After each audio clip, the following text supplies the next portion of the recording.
बलदियाती election के पहले मरहले में दराजा वाक़े के बाद सांगड़ में होने वाले 19 नवंबर को बलदियाती इलेक्शन को दराजा वाक़े के बाद यहाँ पर मुलतवी कर दी गई। तो 17 दिसंबर को होने वाले बलदियाती इलेक्शन को एक बार फिर 15 दिसंबर को होने वाले वाक़े के बाद दोबारा यहाँ पर मुलतवी कर दिया गया। 30 दिसंबर को दोबारा बलदियाती इलेक्शन को एक बार फिर मुलतवी करने के बाद अब 23 नवंबर को दोबारा यहाँ पर 23 जनवरी को दोबारा यहाँ पर बलदियाती इलेक्शन का ऐलान कर दिया गया। दूसरी जानिब सांगड़ वाक़े में मुलव्वस कई अफराद को नामजद करने के बाद अब भी यहाँ पर गिरफ्तारियों का सिलसिला जारी है। इसी हवाले से फंक्शन लीग के रहनुमा पीर साहब पगार खलीफा MPA वरना फ़कीर खासकली के भतीजे समेत तमाम अफराद को इस वाक़े में नामजद कर दिया गया है, जबकि दराजा वाक़े में शहीद होने वाले 12 अफराद का ताल्लुक़ वरना फ़कीर खासकली के ख़ानदान से बताया जाता है। वरना फ़कीर खासकली का कहना है कि दराजा वाक़े के FIR को ख़त्म करने के लिए इस तरह के उन पर प्रेशर डाला जा रहा है ताकि वो किसी तरह से दराजा वाक़े में नामजद अफराद से FIR से हाथ उठा लें, जबकि इनका यह भी कहना है कि सियासी वाक़े में किसी भी तरह की इनकी तरफ से कोई भी कोताही नहीं की गई, कोई भी यहाँ पर किसी भी तरह से कौमी ख़जाने को नुकसान नहीं पहुँचाया गया। इस हवाले से हम बात करेंगे खलीफा वरना फ़कीर खासकली MPA संजोरो। सर, आप क्या समझते हैं कि यहाँ पर जो दराजा वाक़ा जो आपका हुआ, अब तक सिंध गवर्नमेंट ने आपको कहाँ तक इंसाफ फराहम किया? तो सिंध का गवर्नमेंट का ये मसला, उनके सिपाही मारे गए तो उनको 20 लाख नौकरी दे दी। हमारा दराजा वाक़े में वो भी 2 सिपाही थे जो ड्यूटी के साथ, आज तक उनके लिए कुछ किसी गवर्नमेंट ने, वज़ीर आला तो छोड़ो, वज़ीर तो छोड़ो, लेकिन SP ने भी कभी नहीं आके पूछा कि भाई उनके बच्चों से उनके साथ क्या आपके साथ अच्छा है, आपको कोई मदद चाहिए तो अब देने को कोई भी उनके साथ। ये इतना जुल्म, उधर 20 लाख नौकरी, उधर उन आदमियों को पूछा नहीं जाता है। सर, ये कहा जा रहा है कि आप पे प्रेशर डाला जा रहा है कि दराजा वाक़े के जो आपने FIR नॉमिनेट की है उनके नाम निकालने के लिए प्रेशर किया जा रहा है, इसलिए आपको यहाँ पे नॉमिनेट किया जा रहा है। ये तो जाहिर ही है ना, इस जो सांगड़ में वाक़या हुआ है उसके साथ हमारा कोई भी किसी किस्म का भी वास्ता नहीं है, नहीं हमें खबर है। उससे जिस दिन वाक़या हो रहा था पूरा शहर आपको देगा कि भाई मैं डोर टू डोर वर्क कर रहा था, उसमें हमारे साथ सभी आदमी साथ थे। हमने उधर ही आखिर में हमारे कारकुनों के साथ उनकी पार्टी ने ज़्यादती की, इस वजह से हम थाने पे भी गए कि भाई हमारी FIR लो, ये हमारे साथ ज़्यादती कर रहे हैं। सूबेदार ने आया और कहा कि भाई आप दरख्वास्त दो और आपके साथ कोई भी छेड़छाड़ नहीं होगी, लेकिन हमारा तो उसके साथ कोई वास्ता भी नहीं। अभी नूर हसन शहीद, उसका बच्चा भाई है, मेरा बेटा है ज़फ़र, उन बेचारों छोटे बच्चे हैं। कभी भी आपने हमारे बच्चों को नहीं सुना होगा कि ये लोफरों के साथ चलते हैं, लोफरों के साथ, उनका शरीफ गरीब अपने कारोबार के साथ रहते हैं, उनका नाम दिया। अभी कल परसों हमारा वो भलनेजा है, वो भी गाड़ी से उतार के और बगले थाने पे बिठा दिया। अरे भाई, इस गरीब को क्यों बस कहते हैं, वो नूर हसन का बहनोया है, तो उस वजह से जो भी हमारा बच्चा निकलता है वो भी महफूज नहीं है। अच्छा सर, अभी दराजा वाक़े में जो आपके जो जवान कारकुन जो शहीद हुए थे उनमें से कितने आपके ख़ानदान से, तो क्या क्या नाम थे उनके? देखो, नूर हसन था, अली अकबर था, जान मोहम्मद था। ये जो अली अकबर था वो मेरा मासी का बेटा है, और जो उसका बेटा है वो भी उसका, और वो जो उस्मान वो भी हमारा, और जो भी है वो ज़्यादातर वो ये जो था अली मुराद गाँव जो हमारे साथ रहा, हमने पाला भी उसका, वो हमारे घर का आदमी था। सभी हमारे घर के आदमी हैं, कोई और कहीं का नहीं। तो सांगड़ वाक़े को किस तरह से आप देखते हैं? सांगड़ वाक़े की अगर दरअसल में सही जाँच करवाई जाए तो पता सामने आ जाएगा, क्योंकि अभी तो एक दफ़ा एक साइड पे रिकॉर्ड चल रहा है। आप देखो, उन मरहूमों को गोली पीछे से लगी है, आगे से नहीं ले, काफ़ी आदमियों को पीछे से लगी है। डॉक्टरी लिहाज से उनका पता पड़ जाएगा, और अगर उन लाइन पे ले चले, पुलिस कार्रवाई करे और वो सही जांच पड़ताल करे तो सामने हकीकत आ जाएगी। कोई ऐसे जो FIR दर्ज की गई है उसमें कहा गया है कि वरना फ़कीर साहब ने कहा है कि प्लान कभी पुराने नहीं होते, हम प्लान जो ना वो लेंगे, इस बेस पे आपको नॉमिनेट किया गया, इस पे आप क्या कहेंगे? सर देखो, प्लान तो वाकई पुराने नहीं, तो वो हम जाके खैरपुर वालों से ले, इधर वालों से क्यों ले? इधर वाले पूरे डिस्ट्रिक्ट के जब भी नूर हसन शहीद हुआ था तो इधर सभी दुआ के लिए आए थे। अगर हमारे को उनके लिए तसब होता तो हम उनके से दुआ क्यों लेते, उनको उसी टाइम उठा लेते कि भाई अब हमारे दुश्मन हमारे औताक से चले जाओ। लेकिन इनके लिए हमारी कोई सोच नहीं है। वो तो मसला है तो खैरपुर वालों के साथ है, इधर तो हमारा पलांग का कोई सोच भी नहीं है। तो आपके पास यहाँ पे ताज़ियत के लिए कौन कौन लोग आए हैं? सभी आए थे, कोई भी, ये डेरो आया था, ये जुन्नी वगैरह सभी आए थे। मतलब यहाँ के ज़िले के जितने भी पीपल्स पार्टी के पीपल पार्टी रहमा आए थे, तमाम आए थे। अच्छा, कभी क्या समझते हैं जो वाकया आप कहते हैं किसी गैर जानिबदार इंक्वायरी अदालती कराना चाहते हैं?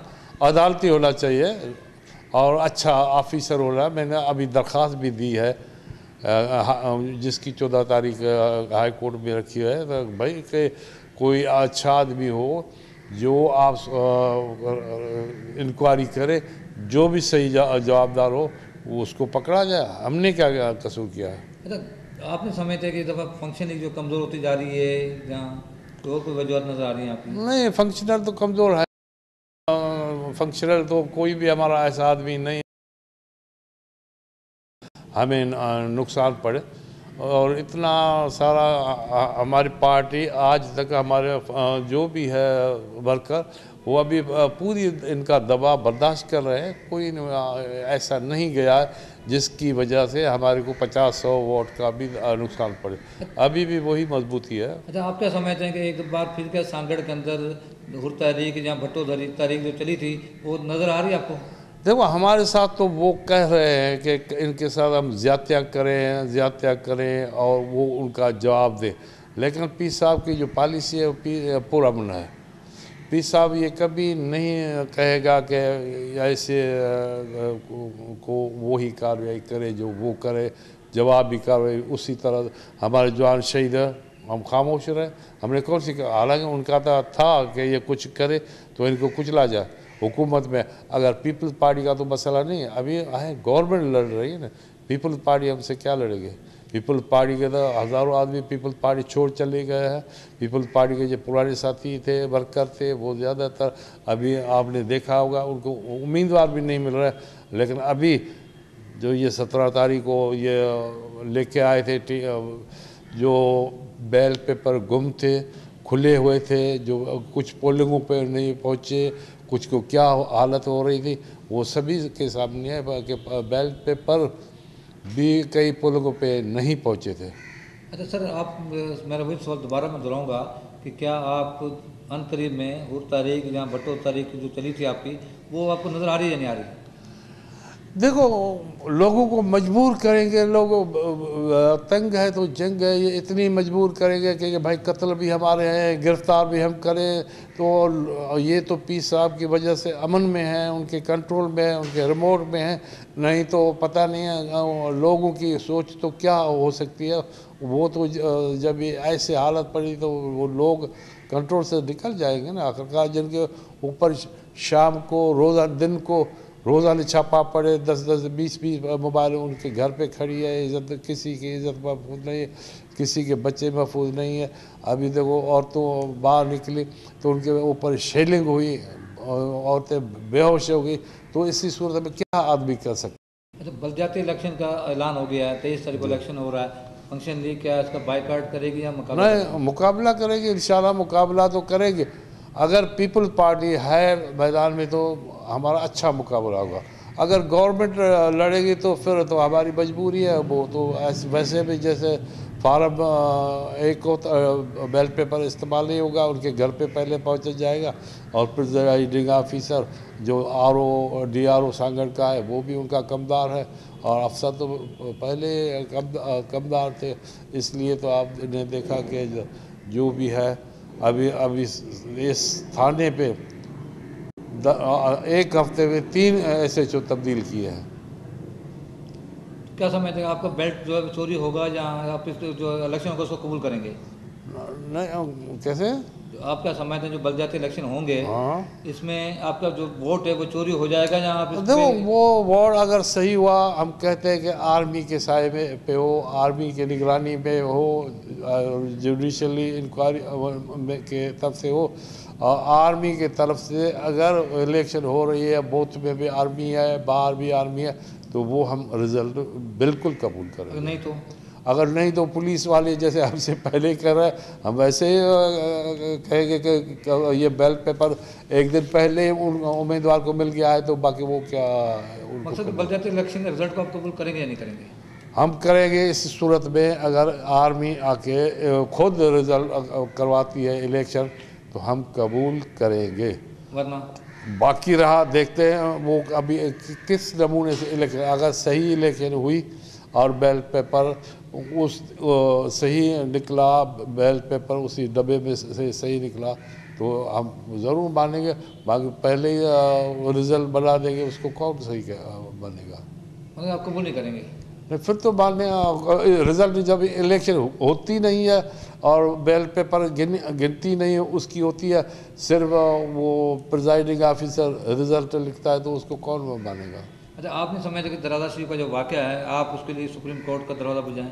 हम ज़रूर जाएंगे, ऐसे नहीं। अभी वो जो इन्होंने जांच की है उसका वो जज के पास अभी समरी जाएगी, वो जो हमारे आदमी निकाले गए हमारे केस पे से, उसको देखेंगे। अभी जज उस पर क्या ऑर्डर करता है, फिर हम हाई कोर्ट सुप्रीम कोर्ट ज़रूर जाएंगे। हमारे खाम जवान शहीद हुए हैं, कौन शहीद है उनको छोड़ेगा? कोर्ट ही की तरफ से बिल्कुल केस लड़ेंगे। फंक्शन लेके हाँ, फंक्शन लेके हाँ ठीक है। फ़कीर का कहना है कि वो बलदियाती इलेक्शन को कबूल इस सूरत में करेंगे कि अगर बलदियाती इलेक्शन फ़ौज की निगरानी में होते हैं। इनका कहना था अगर गैर जानिबदार इलेक्शन नहीं हुए तो वो किसी सूरत में इलेक्शन को कबूल नहीं करेंगे। इनका ये भी कहना था कि वो दराजा शरीफ वाक़े को सुप्रीम कोर्ट तक लेकर जाएंगे। उनका ये भी कहना था कि सांगड़ वाक़े की इंक्वायरी गैर जानिबदाराना तौर पर अदालती तरीके से कराई जाए, वो उसको काबिल कबूल है। इनका कहना है कि अगर हमारे ख़वातीन और हमारे वर्करों को तंग किया गया तो यकीनी तौर पर हर तारीख और भट्टो दौर में चलने वाली तारीख एक बार फिर शुरू हो सकेगी। उम्मीद की जाती है कि अगर ज़िले इंतज़ामिया और इलेक्शन कमीशन चाहती है कि सांगड़ में इलेक्शन पुरअमन तरीके से हो, तो ज़रूरत इस अमर की है कि पुरअमन तरीके को इलेक्शन को पुरअमन तरीके से बनाया जाए, वरना सांगड़ में 23 जनवरी को होने वाले बलदियाती इलेक्शन एक बार फिर मुलतवी होने के चांसेस नज़र आ रहे हैं। कैमरामैन मुज़म्मिल अहमद के साथ संजय रोसे, इशफाक सुलेरी, गवर्नमेंट प्राइमरी स्कूल, जहाँ पर